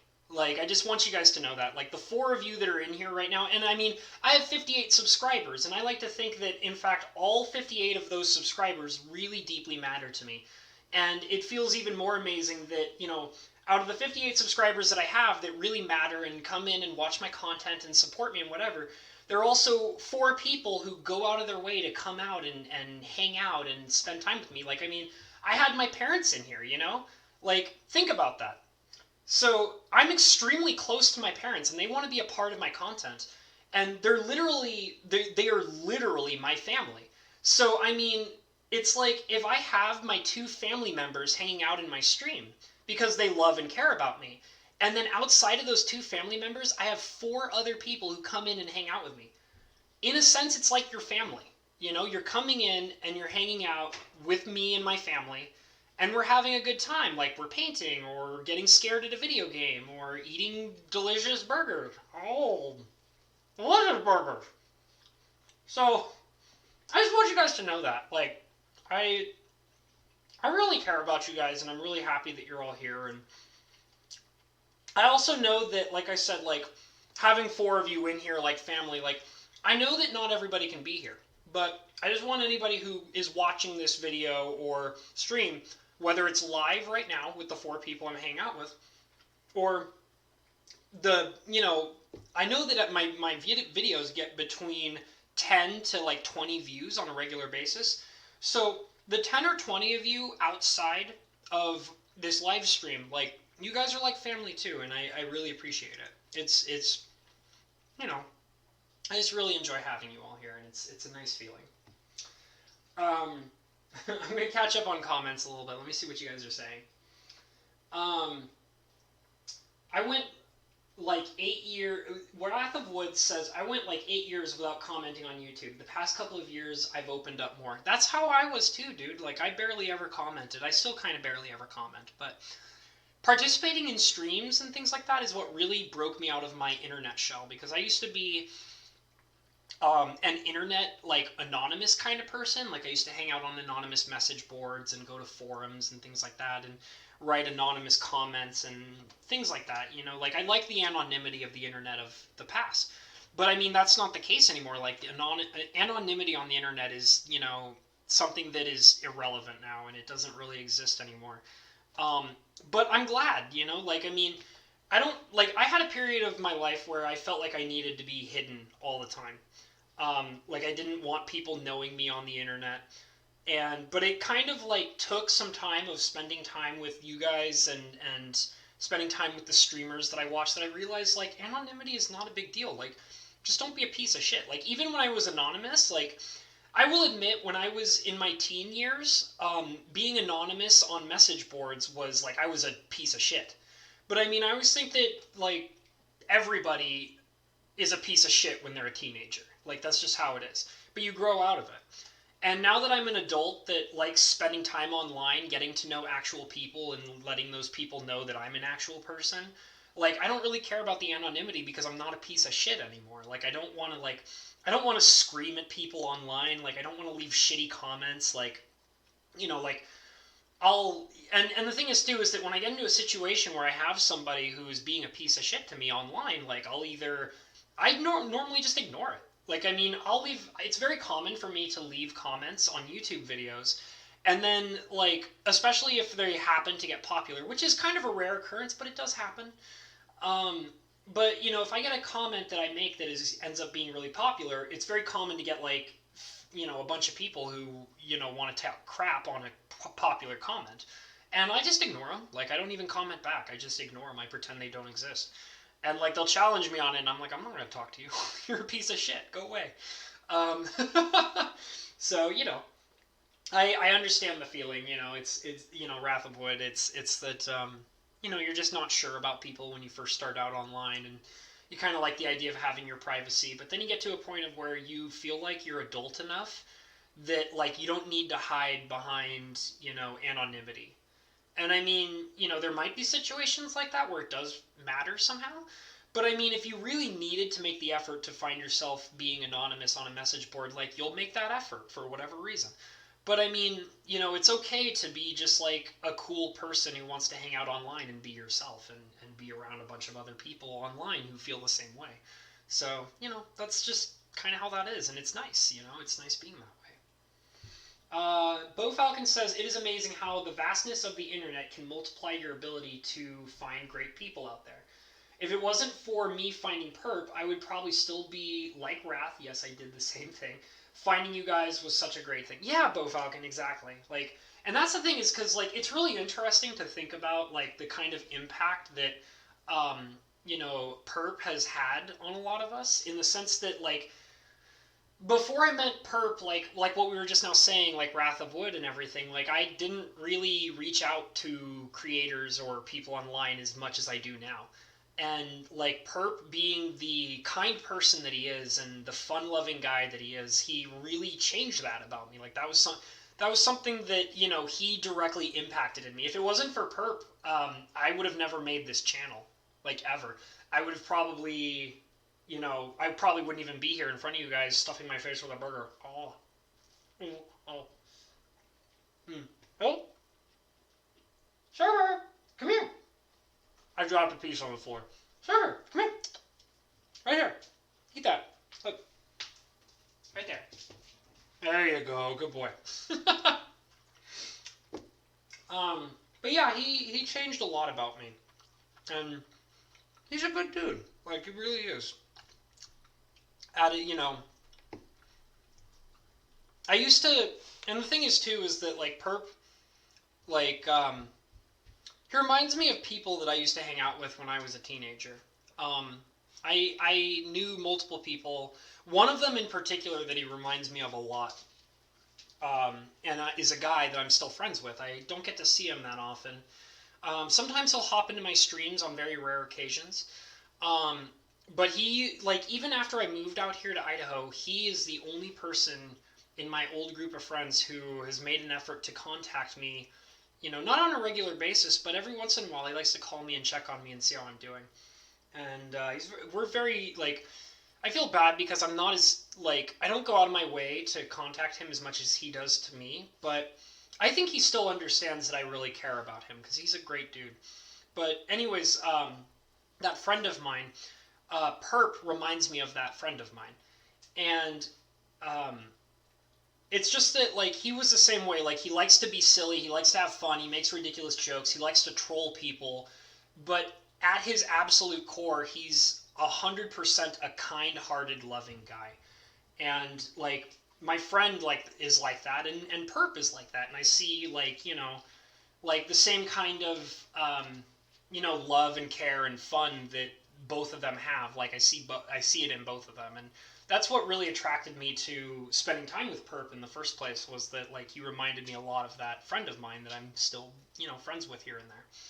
So it's really cool. It's really cool. I'm keeping this burger.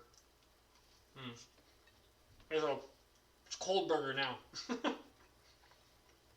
um.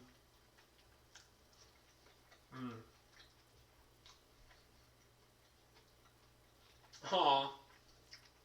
Thank you, Bo. Bo says, I remember you being super cool in Perp streams and that I subbed to you a long time ago. I know you would be making awesome content. Thanks. Well, thank you, Bo. I really appreciate it, dude. You've been, in more ways than one, you've been a major influence on me and my channel as well. Like, the first major influence you had on me was actually before I was actually really doing content. And like I said, like, I consider you a very good friend on my channel, and I love having you a part of my channel in the way that you are. But I remember the first major interaction that really, like, made you in particular have an influence on me and my content and what I do is when I told you about my DeviantArt page, and you and me started sharing DeviantArt submissions to each other. Like, you would show me the drawings you were doing, which were fantastic. And I was showing you my paintings and things like that, and you had, like, all sorts of really constructive, creative criticism, and I the same to you. And that was a major, like, influence on me, because that was during a time also where I wasn't really sure about selling my content, like selling my paintings and things like that. And that interaction with you kind of reinforced the idea that, I could do this, So I really appreciate having known you, and you influencing me in the way before I actually started making content, which is really cool. So I really appreciate that about you, and I appreciate all the stuff you've done for me since then, like sending me very nice donations of multiple different kinds. So I super appreciate that. I'm going to finish this bite of burger, and then we're going to wrap it up, because I think we're almost at the 2-hour mark, which is about appropriate. So I'm going to finish this up, and then I'm going to say all my normal stuff, and we're going to get out of here, okay?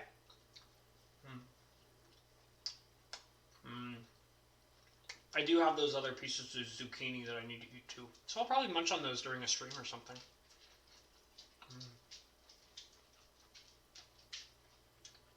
It's very good. All right. That's my last piece of burger. It's very good. It's very, very good. My kitchen is a mess. I have to clean all this up. So it's funny. Wow, there was a lot of garlic in that last bite that I had. Strong garlic flavor. So it's funny. I actually spent most of my day today cleaning this kitchen. I was cleaning the hell out of this kitchen because I knew that I was going to do a kitchen stream today. And man, did I clean it. I mean, I didn't scrub everything. I was thinking about scrubbing things, but I was like, nah, I don't think I need to scrub everything. It's really not that bad. I might actually have to scrub my countertop and stuff after this because I made a huge mess. But I spent so much time cleaning this kitchen, washed all my dishes, like cleaned all the pots and pans, and excuse me. And I just went to town on my kitchen other than scrubbing. Excuse me. And now it's a damn mess. That was my whole point. Spent a ton of time. I probably spent, I think, about an hour and a half cleaning my whole kitchen in preparation for this stream. And now it's a goddamn mess. It's so messy. It's probably going to take me another hour and a half to clean all of us. But, I mean, that's what I'm used to. So, I always say that you can tell how good of a cook somebody is by their quality of cleaning. As a person who used to be primarily a dishwasher for a bunch of different kitchens that I used to work in, which is kind of where I adopted a large portion of my cleanliness, is I was a neat freak when it came to being a dishwasher, and I did it in 3 or 4 different restaurants before I became an actual cook. But the thing is that multiple of the cooks that I worked for, they were neat freaks, and I loved that. I loved that about them. And the thing is that they would make really beautiful, high-quality food. Like, I'm talking about, like, practically 5-star quality. But the thing is, too, is they were also really clean. They always cleaned up after themselves, and, you know, they didn't, like, I mean, they liked having dishwashers and things like that, but it was very common that they would go really far into cleaning up their own messes, you know, on their own. And generally, like, from my personal witnesses, because I've met really good cooks and I've met really bad cooks, and the cooks that don't clean up after themselves also are not very good cooks. Their food is not very good. They don't have that special level of quality, and they don't have the quality of care of cooking, and they're also extremely messy, and they don't clean up after themselves. And I've had a good portion of really great cooks that I've met who are very, very, very clean. And then I've had a good portion of cooks who are really, really bad cooks, and they are really dirty and gross. So that's why I kind of adopted the whole thing about, like, really good cooks are also very, very clean people. And it's also surprising because I've seen situations where people will question that. Like, for example, like, I remember I got into an argument not too long, well, this was quite some time ago, maybe 3 or 4 months ago, maybe more than that, I can't remember exactly, where I was watching a cooking channel, and they had this professional cook on the channel who was cooking, and they were making high-quality 5-star food, like, beautiful. And this cook was very clean, very careful. But the thing is that, like, they would have cuts between the relevant cooking parts, because it was a video, it wasn't like a stream or anything like that. So, like, he would work on one portion with raw meats, and then they would cut it, and then they would, like, move over to a portion where he was, like, handling, like, veggies and things like that. And so they never showed the guy washing his hands. And the thing is, too, is that the guy had, you know, hangnails, and sometimes his fingertips were, like, a little red from irritation or scabs or whatever. And there were also a couple times where they had, like black fingernails that were mostly, like, you know, it looks like dirt, but I could tell that a lot of it is, like, bruises or you know, bloody scabs and things like that. And but you could also, like, I personally could tell that they were great cooks and that they were very clean and they washed their hands probably a lot. It's just you didn't see it on video. And in some of those videos that I watched, you would see people who would just scream at the top of their lungs in the comments section, yelling and screaming about how the people are so dirty and they don't wash their hands, and you can see all the dirt on their fingernails and all the scabs and the hangnails and things like that. And it would bother me so much because I could tell that they were keeping very clean. They were very careful, and they were very clean, and they were very professional. And it just so happens that, you know, their fingers are just not the most beautiful fingers. I'm the same, actually. I'm very similar. I get hangnails all the time. My fingernails are cut very close. Sometimes I have irritations on my skin from whether it's based on cooking or whether it's just based on natural damage that I deal with. And even though I'll wash my hands, like, sometimes so many damn times every day, like, I wash my hands very frequently. But the thing is that just because I wash my hands every day doesn't mean they look clean. They are clean, but they don't always look like it. And it just bothered me seeing all these people who were yelling and screaming about these professional cooks' hands when I could definitely tell they were very clean.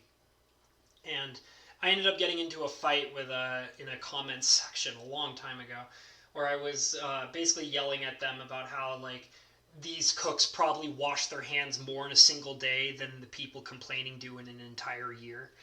Um, and you could tell with how they handle everything and how they do things that they're very clean people. So it's like, it's cleanliness is so important, and in my opinion, it dictates how well of a cook you are in general. Um, Let me catch up a little bit. That was great for me. Bo Falcon says that was great for me as well. I love your stuff, and that interaction boosted me up also. I only use DeviantArt to store my artwork. I'm very similar, Bo Falcon. I've been lazy on my DeviantArt profile. I haven't updated it in a long time, and I've done plenty of paintings since the last time I updated it. So, I don't know. It just kind of depends. Like, sometimes, a lot of the time, it's just me being lazy. I'll be honest. It's just me being lazy. Let's see. Rather Wood says, I usually wash dishes while I watch things cook. Yeah, that's actually a really good way to do things. A lot of the time, in my kitchen, we soak. We soak a lot. We have like our dishwasher area, and then we have like our big dish sink, which is off to the side from like our oven and stuff like that. And it's very common that we'll just kind of sit things into soak while we're working on other stuff. And I mean, I don't normally have the time. Sometimes if the meal is like manageable, like easily manageable, where I can just put something in and let it cook, and I have like some free time while it's cooking, then I'll go over and wash some dishes or things like that. But a lot of the time, I let them soak, and then I'll just go to town on them later. And I don't really like it when because like we have dietary aids in our kitchen, and they do a lot of dishes. They really do. And I really appreciate them for as much of the dishwashing they do. But I actually get upset at them when they wash my cooking dishes because I don't feel like it's their responsibility to have to handle those cooking dishes. And most of the time they know that I feel that way, and they're very good about it. And they're actually appreciative because they know that I want to handle them. I don't want to force them to handle them. And I do explain to them, too, that it's because I did dishwashing for a long time, And generally when you have really intense like cooking messes, the cook should handle them, and it's kind of impolite and rude to force. Like, I mean, they have to handle the plates and the cups and all the forks and knives and all that stuff. Like, that's their job. But I don't like it when they have to scrub a pan. That shouldn't be on them because I'm the one who dirtied it. Like, I would like to handle it myself in my own way, and I'm very neat freaky about it. Like, I will scrub out oil stains too, which some people ignore. I don't like pans with lots of oil stains on them, so that's just how I am, though. Let's see. I'm just waiting for golden brown. Might as well clean up. Yeah, that makes sense. I could see that. We also have to be careful, though, because sometimes things can burn that way. You get lost in something else that you're doing, and you forget that you're on a very specific time limit for certain things. And it's really funny because multiple of the cooks I work with, like, and this is not to say that they're bad quality, because they're not. Pretty much, like, most of the cooks that I work with are fantastic at their job. But they don't like to use timers. I do. I always use timers. You probably noticed when I was earlier when I was cooking. When I was cooking the zucchini, I set up a timer for 15 minutes on my phone. My phone is like my ultimate cooking tool. I use it for all sorts of things. I look up recipes. I use it to watch how certain things are cooked in certain ways. Like, I do video searches on YouTube for how to cook things that I've not cooked before. And I also use it for timers, which is the most important thing. I have like I have probably like at least 20 different timers all on my phone, and the majority of them are for cooking. And that's a big deal to me. Another thing, too, is my phone is a clock. That's a big deal to me, too. Because as a cook, I lose track of time very easily. I'll get so focused on something that I'll not be able to pay attention to what time it is. So it's nice to be able to whip out my phone and see what the time is so that I know how much time I have before I need to do something else. So... excuse me. I think I'm just going to wrap it up here. We're on the 2-hour mark, so let's go ahead and get out of here, guys. I really appreciated having you in here for my first ever cooking stream. It was a lot of fun. I really hope you guys liked it. I hope that you guys are looking forward to doing more of these. I definitely have 2 more planned out that I really want to do. After those 2, I'm not 100% sure when I'll be able to do it again, but we'll probably plan something. We'll figure it out. So, and once again, much appreciation to Bo Falcon, who is the person who unintentionally got me to do this in the first place. If it wasn't for Bo Falcon sending me that gift card for the 3 meals and all that, I might have never done these streams. Well, I mean, I might have not done these streams in the way that I've done them today. So, and like I said, there will be 2 more. And, you know, thank you, Bo Falcon, for the gift card that allowed me to do that. So much appreciate. So I'm going to wrap it up. I'm going to say all my normal stuff, which is, if you're not already subscribed, please subscribe and hit that notification bell. That way you can see painting streams, game streams, cooking streams, magic card streams, all sorts of different kinds of stuff. So you never know what you're going to get with me. So please hit that subscribe button, and thank you, phone, for being loud. Hit that subscribe button, hit that notification bell, and then you'll be all up to date on all the different things I'm doing. I highly recommend you join my Discord if you're not already a part of it. So my Discord key lets you know when I'm going to go live. We also talk about all sorts of things. We share recipes. We talk about video games. We talk about magic cards. We talk about art. We talk about all sorts of things. The Discord is the same name as the channel, so you should be able to find it pretty easily just by, writing my channel name in the search bar, and you can find it. And it's a public Discord. You don't have to be invited into it, so go ahead and join if you feel to do so. Also, I have my DeviantArt page in the description below. We were just talking about it a little bit. I post all my art on there sometimes. I post as much of it as I can. Sometimes I'm lazy and I don't, and I really do need to update it. But you can go on there and you can look around on my art and see if you're interested in any of it at all. Also, I have a PayPal in the description below, so if you're interested in donating money, or also if you are interested in buying any of my paintings, that would be the place to pay the money to be able to do that. So please and thank you if you do so. And the last thing is, I also have a P.O. box in the description below, so if you want to send me fan mail like Bo Falcon over here does, go ahead and send all fan mail to that particular P.O. box, and I will open it on stream for you guys if you were here. So thank you all so much for being out here. I had a wonderful time hanging out with you guys. This food was delicious. Look forward to more food streams. We will get into it. Follow your dreams, guys. I'll see you next time. Bye. All right, and now I'm going to click the magic button. Bye!